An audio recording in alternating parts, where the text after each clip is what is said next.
Hello students, हम लोग आपका पेपर थर्ड पढ़ रहे थे। पेपर थर्ड जो आपका है electronics and solid state devices, इसके अंदर हम लोगों ने आपकी चारों यूनिट्स को पढ़ा था, लेकिन कुछ टॉपिक आपके छूटे हैं। ठीक है, तो जो टॉपिक आपके छूट रखे हैं उनको भी हम लोग साथ में करेंगे, और साथ में हम लोग आपका जो मैथमेटिकल फिजिक्स है पेपर सेकंड उसको स्टार्ट कर रहे हैं। ठीक है, यहाँ पर हम लोगों ने यूनिट फर्स्ट को पढ़ लिया था, यूनिट फोर्थ भी हमारी कंप्लीट थी, और यूनिट सेकंड के अंदर हमने एफईटी को छोड़ा था, फील्ड इफेक्ट ट्रांजिस्टर को। और यूनिट थर्ड के अंदर भी अगर कोई टॉपिक छूटा है तो जो भी आपके टॉपिक छूटे हैं उनको लेकर के आप टेंशन मत करना, उन्हें हम साथ में पढ़ते रहेंगे। और साथ में हम लोग स्टार्ट कर रहे हैं आपका जो पेपर सेकंड है mathematical physics and special theory of relativity. ठीक है, तो हम लोग इसके साथ में ये पेपर सेकंड स्टार्ट कर रहे हैं, तो जो भी आपका इसके अंदर जो कुछ बचा हुआ है उसको भी हम लोग साथ में पढ़ लेंगे। तो यहाँ पर जो आपका पेपर सेकंड है आज हम उसे स्टार्ट कर रहे हैं। तो पेपर सेकंड आपका है मैथमेटिकल फिजिक्स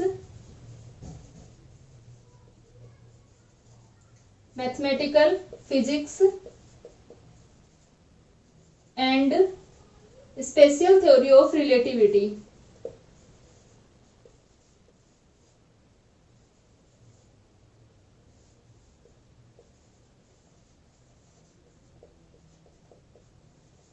ठीक है, ये आपका पेपर सेकंड है।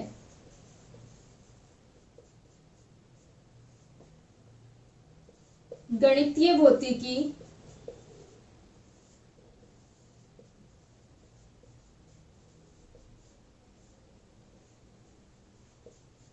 एवं आपेक्षिकता का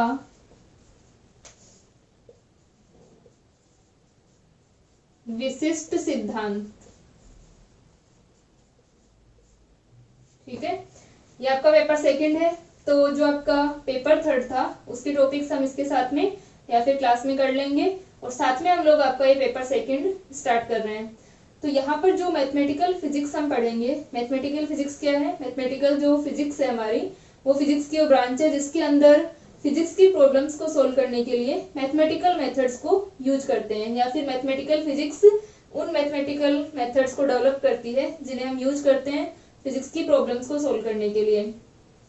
तो यहाँ पर हम लोग मैथमेटिकल मेथड्स को पढ़ेंगे। तो उसके अंदर जो आपकी यूनिट फर्स्ट है इसे हम स्टार्ट कर रहे हैं। यूनिट फर्स्ट के अंदर आपके 3 चैप्टर्स हैं। ठीक है, यूनिट फर्स्ट जो है आपकी, इसमें आपके 3 चैप्टर्स हैं। फर्स्ट आपका है कर्वलिनियर कोऑर्डिनेट सिस्टम का वक्र रेखी निर्देश तंत्र। सेकंड आपका चैप्टर है इसके अंदर टेंसर। थर्ड आपके है डिराक डेल्टा फंक्शन। तो यहाँ पर कर्वलिनियर कोऑर्डिनेट सिस्टम के अंदर कर्वलिनियर कोऑर्डिनेट सिस्टम क्या होते हैं, क्यों यूज करते हैं, और ऑर्थोगोनल कर्वलिनियर कोऑर्डिनेट सिस्टम क्या होते हैं, यानी कंप्लीटली इनको डिफाइन किया हुआ है। फिर आपका चैप्टर आता है टेंसर का, कि टेंसर क्या होते हैं, टेंसर के टाइप्स, इन सबको। और फिर आपका एक टॉपिक है Dirac delta function, Dirac delta function और इसकी प्रॉपर्टीज, ये आपके यूनिट फर्स्ट के अंदर है। तो हम लोग सबसे पहले आज स्टार्ट कर रहे हैं यूनिट फर्स्ट आपकी, और कर्वलिनियर कोऑर्डिनेट सिस्टम वक्र रेखी निर्देश तंत्र।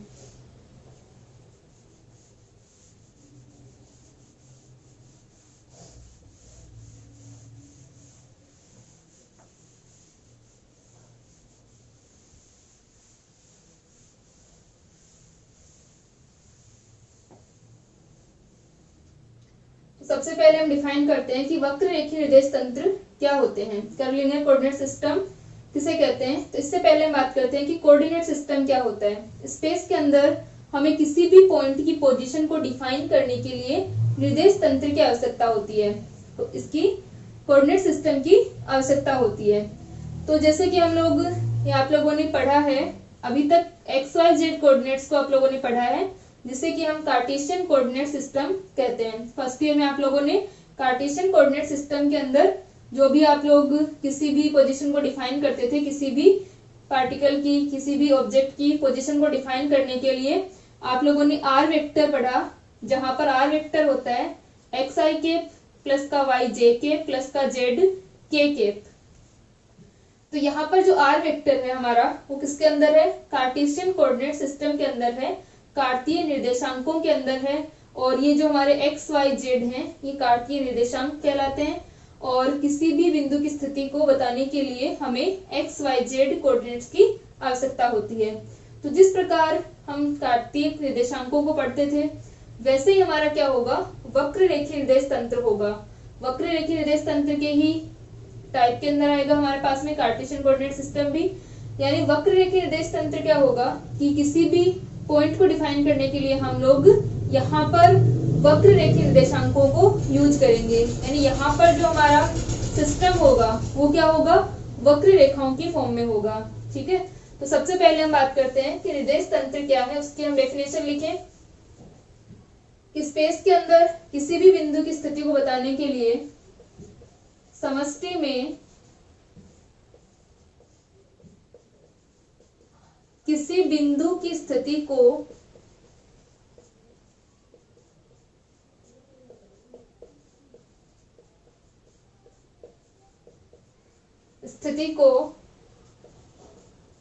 निर्दिष्ट करने के लिए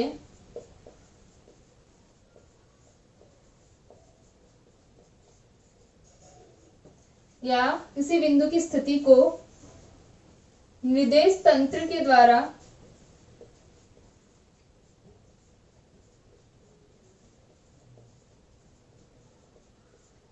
निर्दिष्ट करते हैं।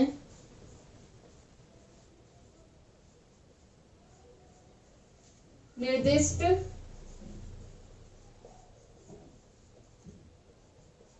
करते हैं। ठीक है, तो हमारा जो निर्देश तंत्र क्या है कि किसी भी बिंदु की स्थिति को हम निर्देश तंत्र के द्वारा निर्दिष्ट करेंगे।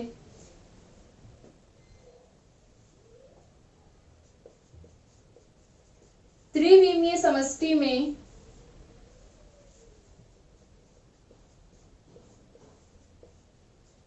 थ्री डायमेंशनल स्पेस के अंदर त्रिविमीय समष्टि में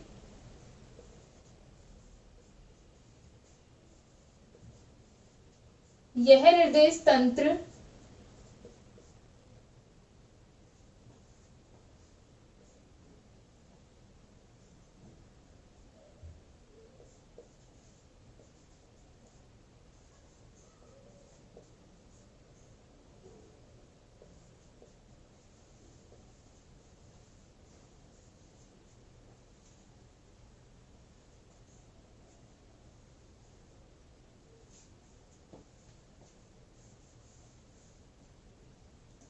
तीन पृष्ठों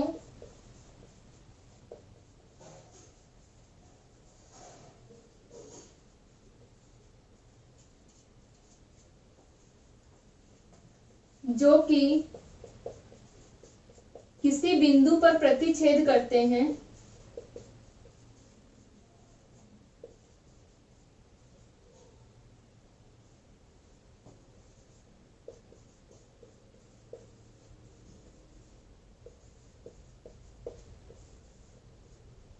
प्रतिच्छेद करते हैं से मिलकर बना होता है।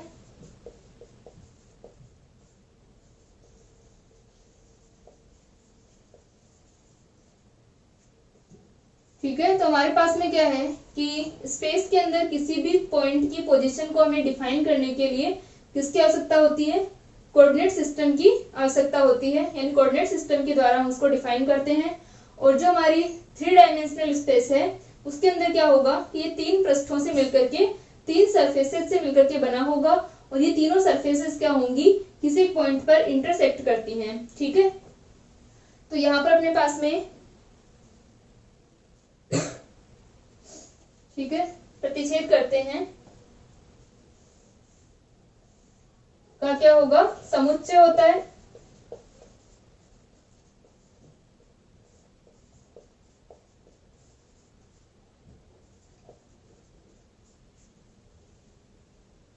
वक्र रेखीय निर्देश तंत्र से कहते हैं।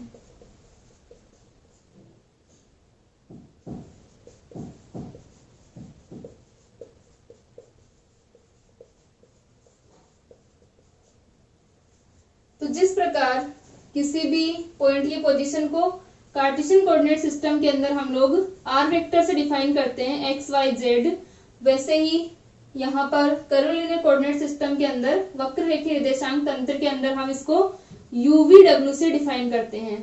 ठीक है, यहाँ पर हमारे जो कोऑर्डिनेट्स हैं वो क्या हैं, यूवी डब्ल्यू।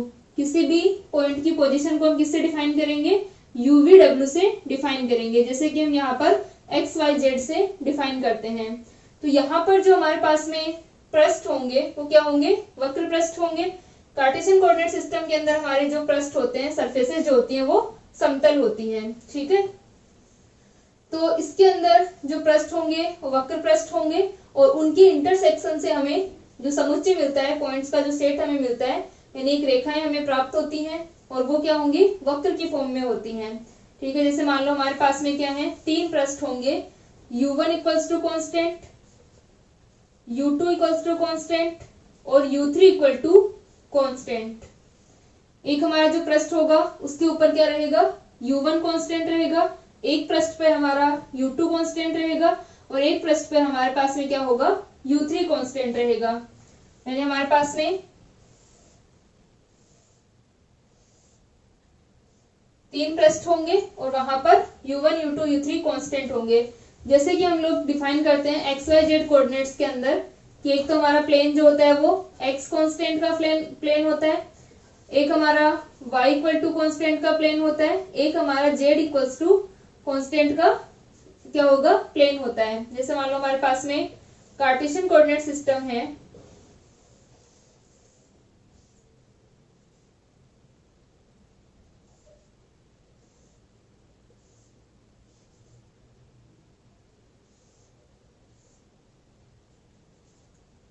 ये अगर हमारी एक्स वाई जेड एक्सेस है तो हम लोग जानते हैं कि ये वाला जो हमारा पृष्ठ होता है सामने वाला, ये क्या होगा, एक्स कांस्टेंट का फंक्शन होगा, वो सरफेस होगी। ठीक है, ये वाली जो हमारी सरफेस है वो क्या है, एक्स इक्वल टू कांस्टेंट की सरफेस है। ये वाली जो हमारी सरफेस है वो वाई कांस्टेंट की सरफेस है। इस पूरे सरफेस पे क्या होगा, वाई कांस्टेंट होगा, क्योंकि ये हमारी वाई एक्सिस है और ये जो प्लेन है वो यहाँ पर है, यानी एक जगह पर फिक्स है। इस पूरे के ऊपर क्या रहेगी, y की वैल्यू सेम रहेगी, क्योंकि अगर इस पृष्ठ पर हम आगे की ओर आते हैं तो x चेंज होगा, ऊपर की ओर अगर हम जाते हैं तो z चेंज होगा, y की वैल्यू यहाँ पर फिक्स है। ठीक है, यानी ये किसी एक फिक्स y की वैल्यू पर खड़ा हुआ प्लेन है से। तो इसी प्रकार हमारे पास में क्या होगा कि जो वक्र रेखीय निर्देश तंत्र है इसके अंदर भी हमारे तीन पृष्ठ होंगे, तीन सरफेसेस होंगी और उन सरफेसेस कैसी होंगी कि एक में u1 कांस्टेंट है, एक के लिए u2 कांस्टेंट है और एक के लिए u3 कांस्टेंट है। और इन सरफेसेस के इंटरसेक्शन से हमें तीन कर्व प्राप्त होते हैं, जिन्हें कि हम क्या कहते हैं, हमारे पास में u1 वक्र, u2 वक्र और u3 वक्र। ये हमारा u1 कर्व होगा, u1 वक्र, ये हमारा u2 वक्र है और ये हमारा u3 वक्र है।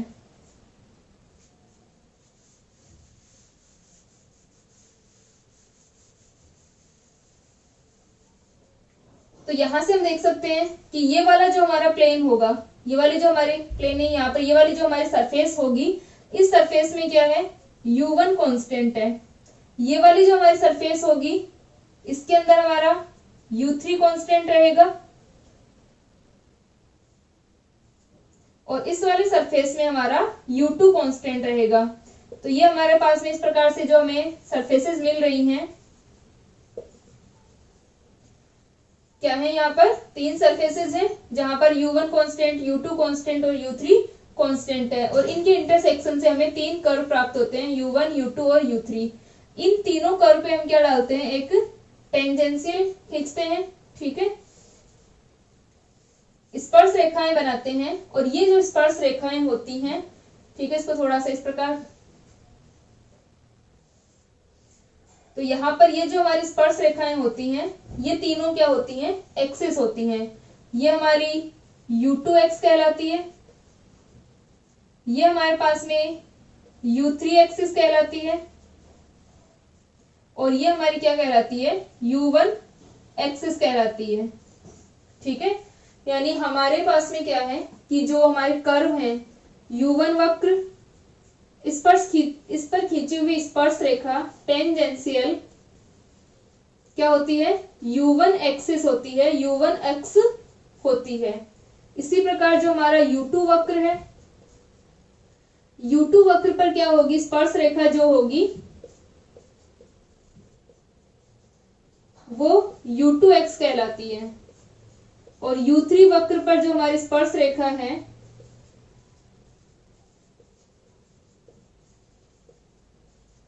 वो क्या कहलाती है, U3 एक्स कहलाती है। तो ये हमारे तीनों एक्सिस हमें मिलती हैं। तो जैसे कि हम जानते हैं कि जो हमारा कार्टेशियन कोऑर्डिनेट सिस्टम होता है वहां पर भी हमारे तीन पृष्ठ हैं, एक्स कांस्टेंट, वाई कांस्टेंट और जेड कांस्टेंट।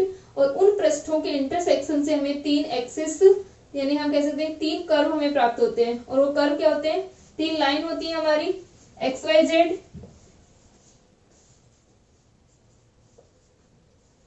और यहाँ पर जो डायरेक्शन होगी, जैसे कि हम जे कैप, के कैप और आई कैप डिफाइन करते हैं, तो ये तीनों जो डायरेक्शन यहाँ पर आती हैं वो इनके अलोंग होती हैं, ठीक है, यानी कोइंसाइड करती हैं। ये जो एक्सिस है और इनकी डायरेक्शन यहाँ पर कोइंसाइड करेंगी। लेकिन यहाँ पर क्या है अपने पास में कि ये जो कर्व है, यहाँ पर हमने टेंजेंशियल डाली, तो किसी टाइम पर अगर हमने इस पॉइंट पर टेंजेंशियल खींची तो ये हमारी इस डायरेक्शन को शो कर रही है। इस पॉइंट पर अगर हम टेंजेंशियल डालें तो ये यहाँ पर आएगी हमारी।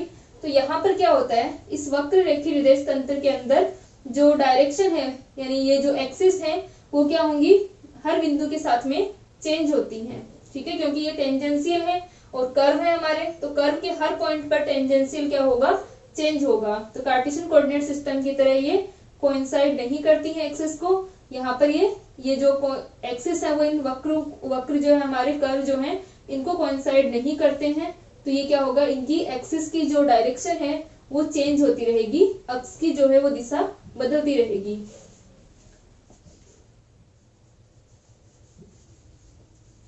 ठीक है, तो यहाँ पर एक्स जो है उनकी दिशा चेंज होती है। अब जो हमारे एक्स वाई जेड कोऑर्डिनेट्स होते हैं और U1 U2 U3 अगर हमारे कोऑर्डिनेट्स हैं, मान लो किसी कोऑर्डिनेट सिस्टम के अंदर हम बात करें कि जो कोऑर्डिनेट है वो एक्स वाई जेड है, और एक के अंदर हम ले लें कि जो कोऑर्डिनेट्स है वो क्या है, U1 U2 U3 है, तो ये आपस में किस प्रकार रिलेट होते हैं, फलनिक रूपांतरण हम इन्हें कहते हैं, फंक्शन ट्रांसफॉर्मेशन होगा।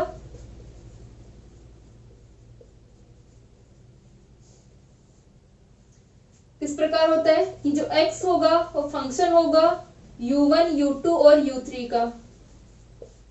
इसी प्रकार जो y है वो फंक्शन होगा U1 U2 और U3 का।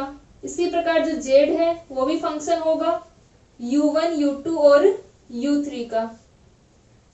ठीक है, यहाँ पर हम लोग ट्रांसफॉर्मेशन देख रहे हैं, तो वो इसे फलनिक रूपांतरण, फंक्शन ट्रांसफॉर्मेशन हम कहते हैं, फंक्शनल ट्रांसफॉर्मेशन है हमारा।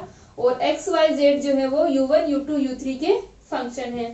इसी प्रकार से हमारे पास में क्या होता है कि अगर हम इसका व्युत्क्रम रूपांतरण लिखें,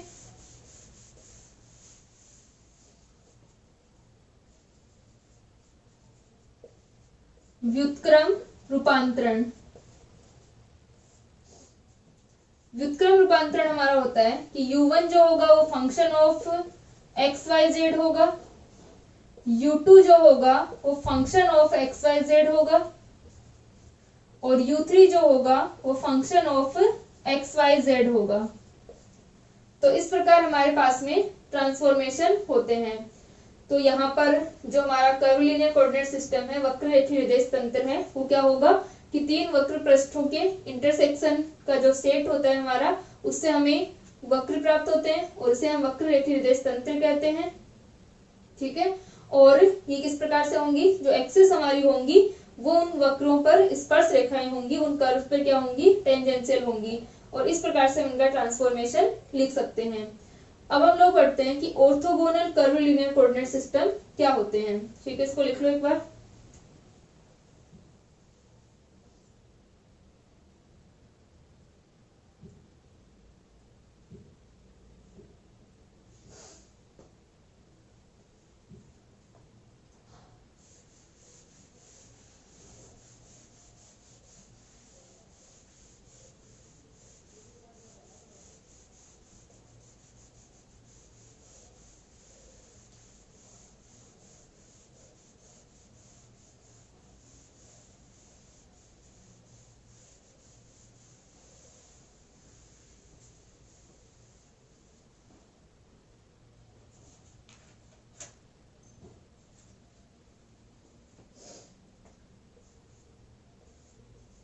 ऑर्थोगोनल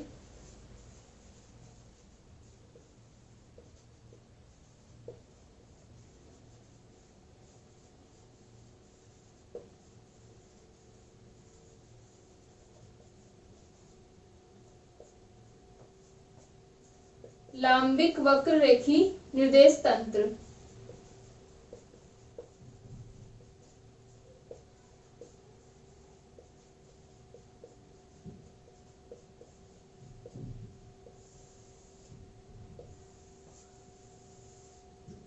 ठीक है, तो अभी हमने वक्र रेखी निर्देश तंत्र पढ़ा।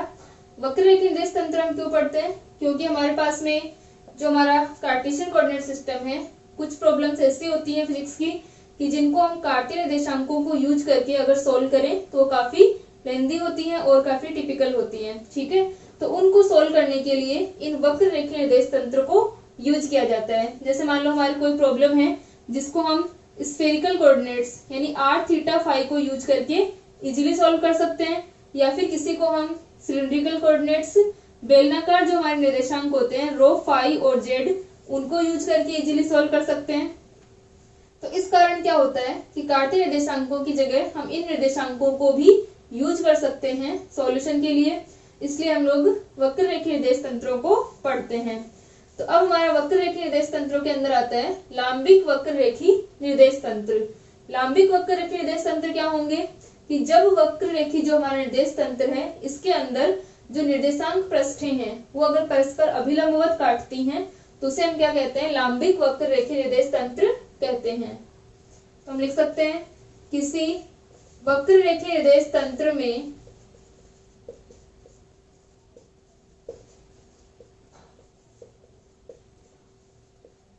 जब निर्देशांक पृष्ठें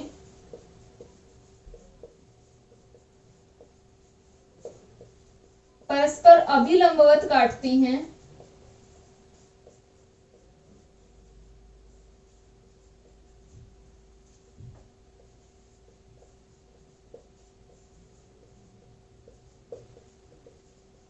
तो इसे लांबिक वक्र रेखी निर्देश तंत्र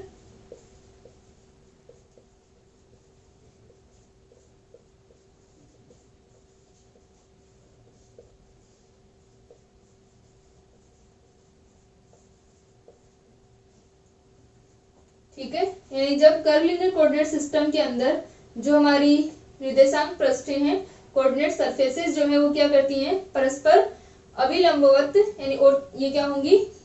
परस्पर परपेंडिकुलर होती हैं, तो क्या कहलाता है वो? ऑर्थोगोनल कर्वलिनियर कोऑर्डिनेट सिस्टम कहलाता है। जैसे कि हमारा कार्टेशियन कोऑर्डिनेट सिस्टम क्या है? ऑर्थोगोनल कर्वलिनियर कोऑर्डिनेट सिस्टम के अंदर आता है। ठीक है, तो यहाँ से हम लोग देख सकते हैं कि जो निर्देशांक पृष्ठें होंगी वो क्या होंगी? अभिलंबवत होंगी, परपेंडिकुलर होंगी। यानी इनकी जो डायरेक्शनल एक्सिस, ये डायरेक्शन अगर हम लिखें, डायरेक्शन वेक्टर को अगर हम डिफाइन करें तो उनके बीच का जो एंगल होगा वो क्या होगा? 90 होगा। जैसे कि हम कार्तीय निर्देशांकों के अंदर देखते हैं, कार्तीय निर्देशांक हैं, गोलीय निर्देशांक हैं या बेलनाकार निर्देशांक हम पढ़ते हैं, वो सारे क्या हैं? ऑर्थोगोनल ही हैं। यानी आपके इस चैप्टर के अंदर क्या है? ऑर्थोगोनल वक्र रेखी निर्देश तंत्र ही है। तो मान लो हमारे पास में क्या है कि किसी बिंदु के निर्देशांक जो है वो कार्तीय निर्देश तंत्र के अंदर क्या है? एक्स, वाई, जेड है। तो इसका जो स्थिति सदिश होगा वो क्या होगा? हम लिख सकते हैं कि माना किसी बिंदु के निर्देशांक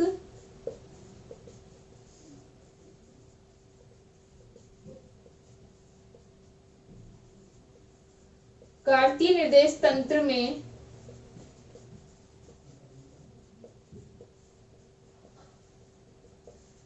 एक्स, वाई, जेड है, अतः बिंदु का स्थिति सदिश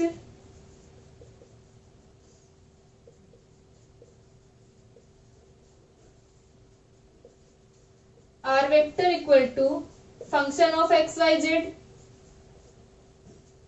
ठीक है, यहाँ पर अपने पास में क्या हो जाएगा? आर जो होगा वो function of x, y, z होगा। तो अगर हम लोग आर के अंदर चेंज लिखें तो वो क्या हो जाएगा कि आर हमारा जो एक्स, वाई, जेड का फंक्शन है, तो आर में कुल परिवर्तन क्या होगा? क्योंकि आर निर्देशांकों एक्स वाई जेड का फंक्शन है,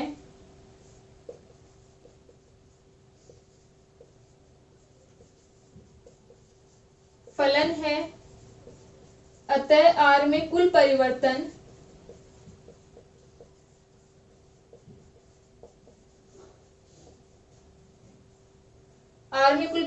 क्या होगा, D are vector equal to del are upon del X D X plus del are upon del Y D Y plus का del are upon del Z D Z.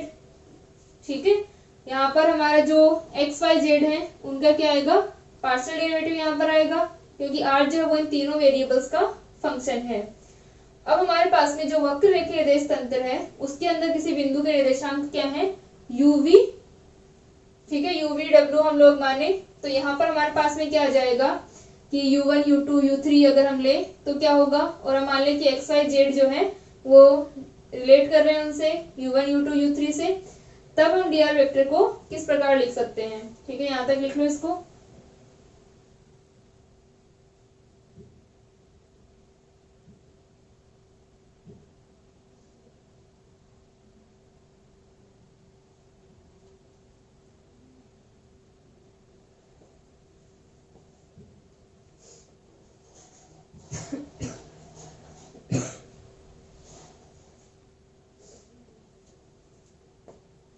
ठीक है, यहां तक हो गया।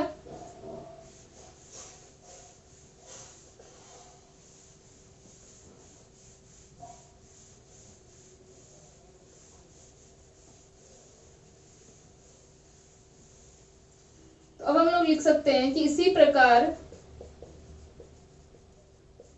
यदि वक्र रेखीय निर्देश तंत्र में किसी बिंदु के निर्देशांक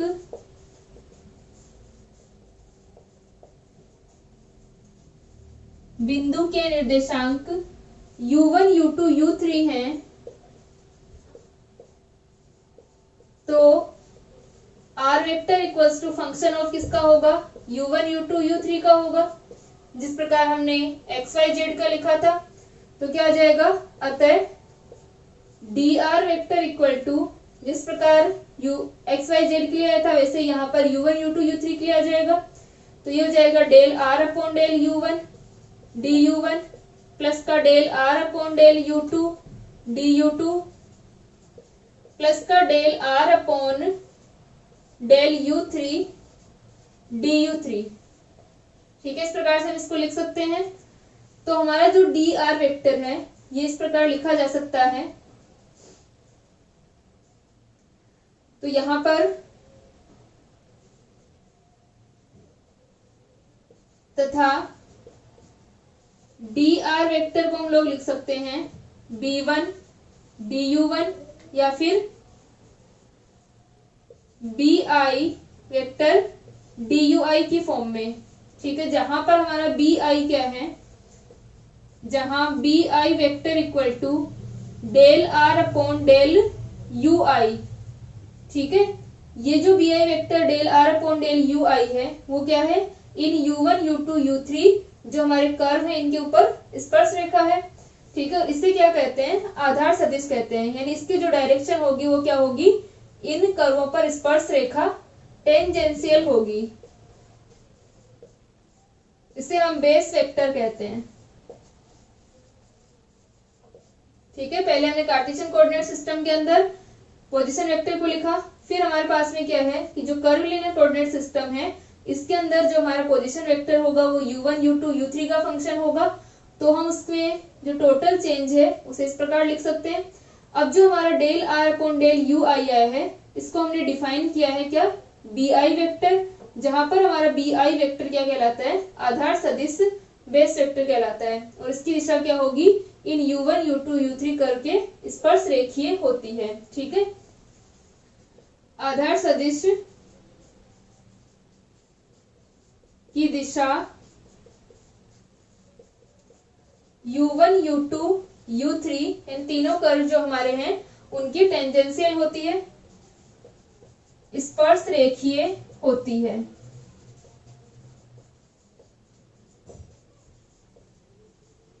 तो यहाँ से हमारा B1 क्या हो जाएगा, del are upon del U1, B2 हो जाएगा del are upon del U2 और B3 हमारा हो जाएगा del are upon del U3।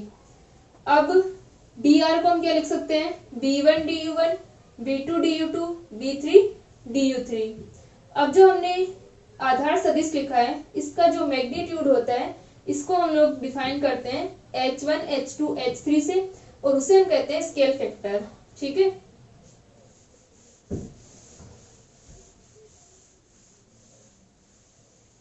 तो जो आधार सदिश का परिमाण होता है, आधार सदिश के परिमाण को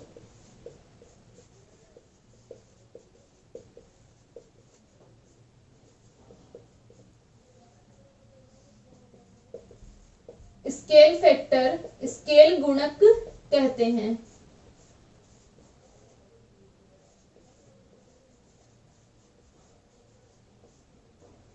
स्केल गुणक कहते हैं।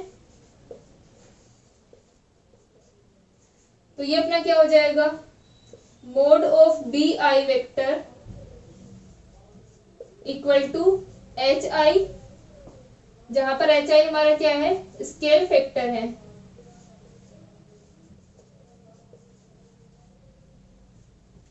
तो B1 का मैग्नीट्यूड हमारा H1 हो जाएगा, B2 का मैग्नीट्यूड H2, B3 का मैग्नीट्यूड H3 हो जाएगा। ठीक है, स्केल फैक्टर्स को हम डिफाइन करते हैं इन आधार सदिश के मैग्नीट्यूड की फॉर्म में।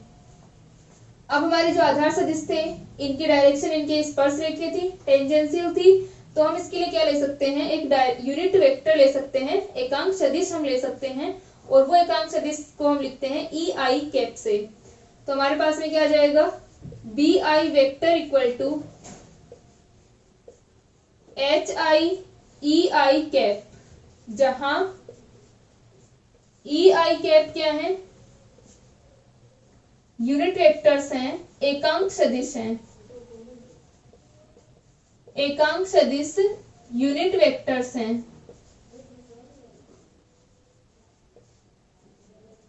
तो अब जो हमारा डी आर वेक्टर था, डी आर जो होगा वो क्या आ जाएगा, पहले हम बेस वेक्टर की फॉर्म में लिख सकते हैं और फिर बेस वेक्टर को हम स्केल फैक्टर और यूनिट वेक्टर्स की फॉर्म में लिख सकते हैं। ठीक है, इसको लिखो।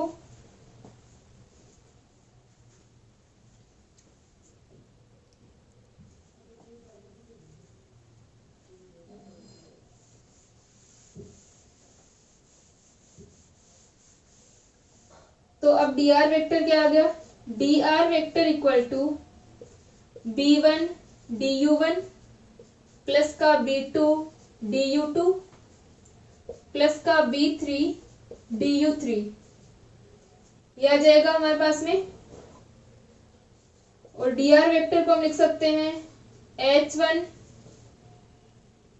du1 E1 कैप प्लस का H2 du2 E2 cap plus का H3 du3 E3 कैप, ये हो जाएगा हमारे पास।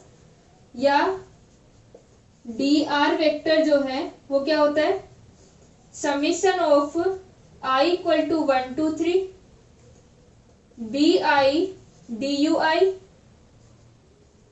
या पहले हम लिखें del R I upon del U I D U I equal to summation I equal to 1 2 3 B I D U आई,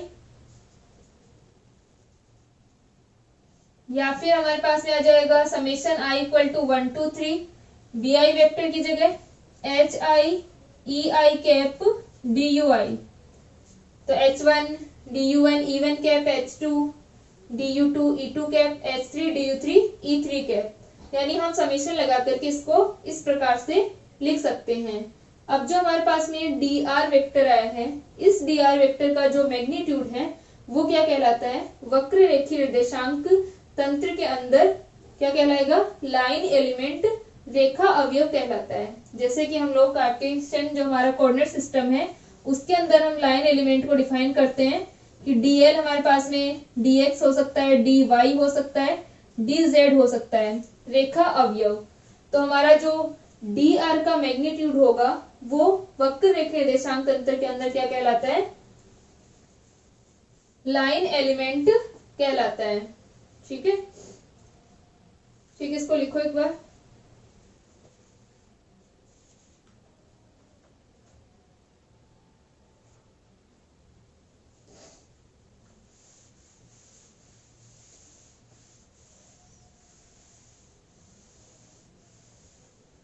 तो यहां से हम देख सकते हैं कि डी आर का मैग्नीट्यूड वक्र रेखीय निर्देश तंत्र में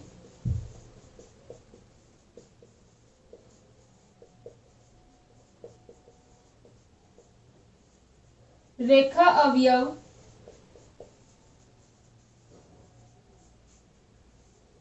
लाइन एलिमेंट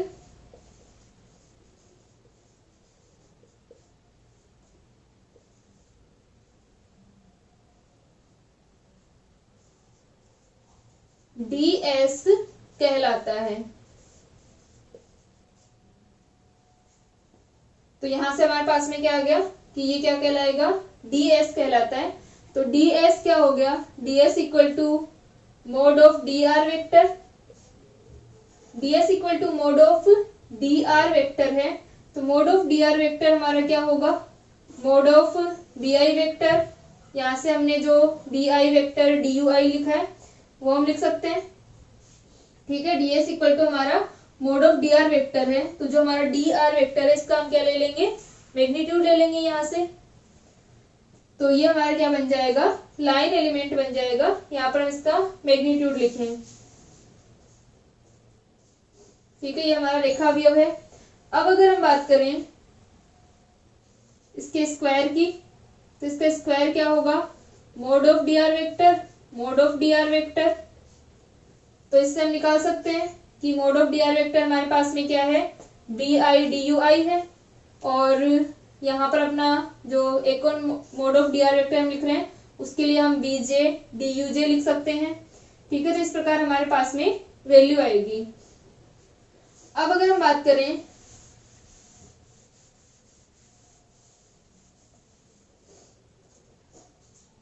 ये हमारा रेखा अवयव हो गया। अब हम बात करें पृष्ठ अवयव और वॉल्यूम एलिमेंट की, सरफेस एलिमेंट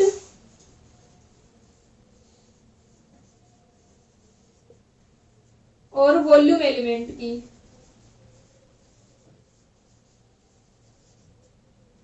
ठीक है, इसको जब हम सोल्व करते हैं तो हमारे पास में mod of D R vector i equal to 1 2 3 B I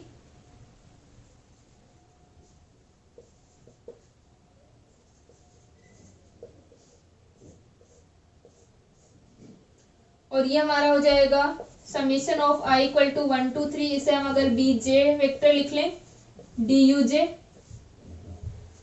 ठीक है, तो ये हमारे पास में आता है कि B I vector dot B J vector D U I D U J. ठीक है, इसको हम इस प्रकार से सोल्व कर सकते हैं। अब जो हमारे पास में सरफेस एलिमेंट आता है वो आता है H1 H2 DU1 DU2, क्योंकि इसका ds का मान हमारे पास आएगा, mode of D R vector है तो mod of D R vector हम निकालेंगे। डी आर वेक्टर हमारा क्या होता है, इसको एक बार हम बाद में लिखते हैं।